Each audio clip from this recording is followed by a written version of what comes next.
Hey everybody, welcome to Land Shark's Garage. This is our shot at the YouTube world, just to see and show you the things we're doing in our little 24 by 24 foot garage. And we've been doing it for the last 20 years, making hot rods, drag cars, circle track cars, all for ourselves. But come along for the ride. We'll give you a little tour of the shop right now and what we're working on at this time. Like I said, our garage is a 24 by 24 standard two-car garage. We've built a lot of vehicles in this. Currently working on this 1977 3+3 3/4 ton Chevrolet truck. Doing some floorboard replacement, rocker replacements. Had to do some bed work on it. This is got the 454 with the turbo 400 in it.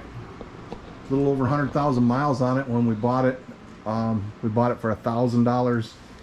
It had a late 80s dually conversion on it. That was a horrible project, so I undualied it. Those conversions, they'd put spacers on the back wheels and use existing rims to make it into a dually, and then they put the dual fenders on the regular cab or regular long box, and then they would just take like a sawzall and hack out the wheel well openings on it. So I had to get new box sides for it. We got new front fenders for it.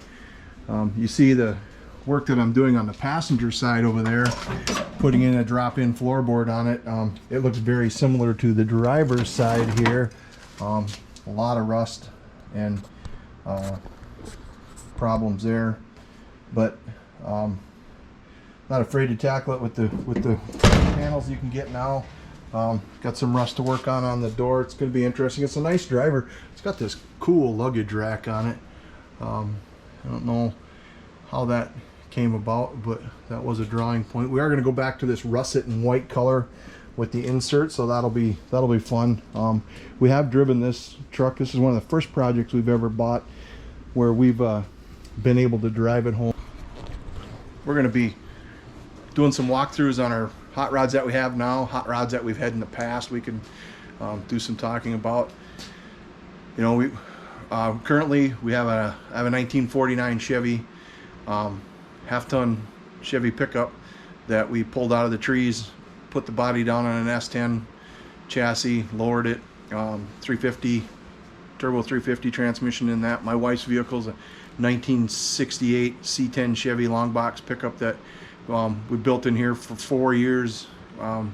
We worked on that truck replacing all the cab corners, floorboards, new motor, new transmission in that. We also drag race. We're getting back into that this year. We had an 88 Cutlass that we used a couple years ago. Sold that to a good friend of mine. He's still racing that. Got the bug to get back into that, which it's a March right now in South Dakota, so we don't have any snow. It's still a little chilly out, but we will be getting into the drag racing scene here shortly. I'll take you out and kind of show you what we got with that so you can get a look at it. It's a 96 S10. It's got a 400 small block in it, 8.5 inch rear end, or 8.8 Ford rear end, sitting right there. And we get a chance to, we're going to get that back in the shop. We're going to finish up with this 3+3 now. So today I'm working on these floorboards here, trying to get them in. I'm using a drop-in floorboard. You just cut the rust out and drop it in over the top of it, and then you either structural adhesive it in or weld it in. I'm going to weld it in. That's going to be pretty boring, so I'll probably shut the video off for that. We've got the doors we want to get back on this. Fenders are ready to go. We just got to get them put back on. Like if you looked, the box was sitting outside there. The box bottom was. The box sides are over there. We've still got to jam away on them to get them ready to go, but we can do that once we get the S10 in here and finish up a few things on that, so we're ready to go drag racing. This is going to be our primary hauler when we are drag racing, so we do need to get it done sometime this year. But there's not a huge rush on it. Got a lot of stuff crammed into this little bitty garage. Hopefully later on this year we're going to be able to put up a new structure to work out of, but this one's got a lot of memories in it. Currently my workbench looks like that because this 3+3 is too long for my garage, and I had to take out a workbench that sat along this wall, and that's the contents of it, so we could get it in and work through the winter on the 3+3. 22 feet long, sitting in here. Barely room to get over to the refrigerator when the door was closed. Like I said, we're in South Dakota, so we had a lot of sub-zero days. When we come out here and heat the shop up and start working on stuff, we do have this little addition on our shop here that is mostly just storage and charging stations, extra parts. It's where my grinder's at. It's where my welder hides when we're not using it. Kind of a mess when you're doing stuff like this and you're not dedicating all your time to it. You have a tendency just to leave stuff where it's at, so that at the end of the workday you can come out and put in a couple more hours and try and get stuff done. Got our dog kennel there. We've got a little shop dog that's actually in the house sleeping right now. He's only 4 months old, so it's kind of like running a daycare and trying to weld at the same time. I've not had the chance to have him out here with us this time. Keep my cherry picker over here, drill press, small block Chevy motor. It's going to get rebuilt for one of our projects. Got some swag that we've gotten over in the past. This is a 400 small block that we took out of the 49 Chevy, which we'll probably end up putting back in there. I'm doing a stitch welding these panels. You know, you just put kind of multiple tacks, and then you bring it all together into one continuous weld. It kind of cuts down on the heat on the floorboard, so you don't have any warpings and stuff. Not so important with this out here, but when I start doing these rocker panels, which are almost non-existent, that's going to make a difference.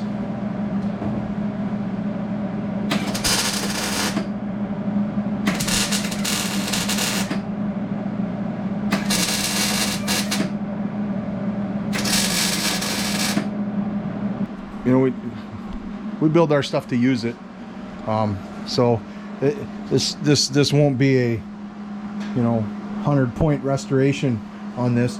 We're gonna fix these rockers, the cab corners. The interior in this truck was in very good shape. We did redo the headliner. We took that out and covered it with a headliner fabric and re-glued it back in. That turned out really good. That is a big piece of cardboard to try and get out of a vehicle, but the back seats and the front seats, both bench seats, that's the 3+3, so you can carry 3 in the front and 3 in the back, but the seats were in very good shape. We were very impressed with them. The vinyl on the flooring was in good shape, got good rubber. You know, it's mostly just rust problems that we have to fix, and most of this rocker panel stuff is redos. And the person I bought the vehicle from, he told me that he had a shop redo it all, and it didn't last. Let's just say that. So putting these drop-in floor pans in, I really like them. You know, you don't have to be real precise with your getting your cuts and stuff in.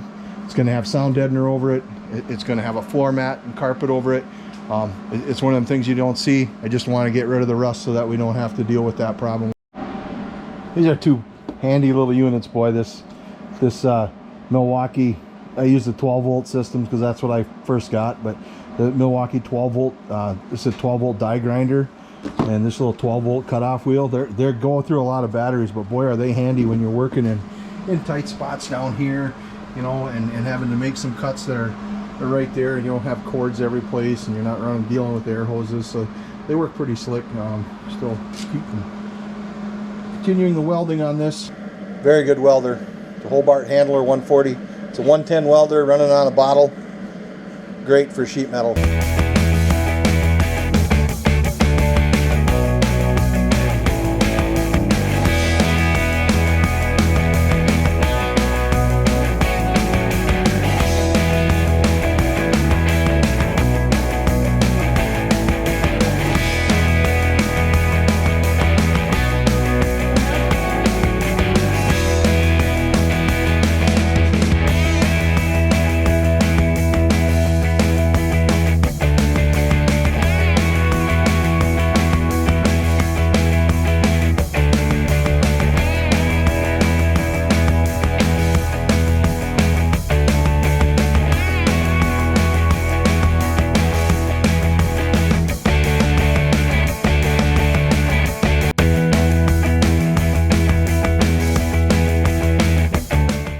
Let's walk out and take a look at the that 96 S10 we were talking about a little bit.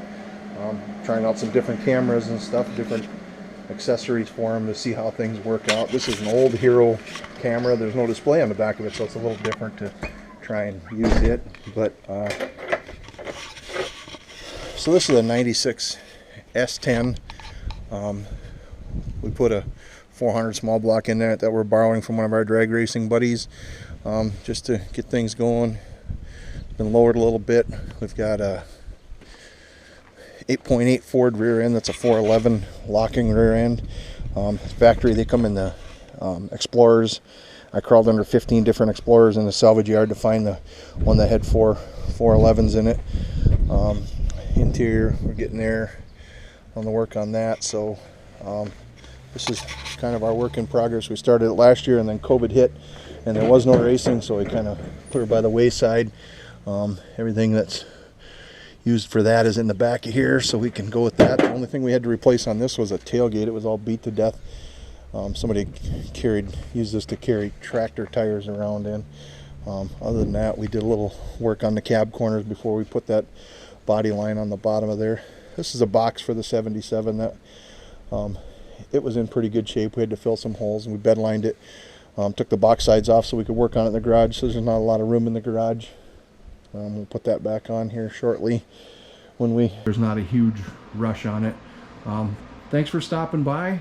You know, if you have any comments, you have any questions, drop them in below. We'd like to see you subscribe and like our page. Follow some of these small independent shops, people that work out of their home with what they can afford, and do really good work. And you know, our biggest thing when we work on stuff and take our stuff to car shows, which is something else that we're going to do on the channel, is take you along to the car shows, take you on our road trips, cruises that we go on.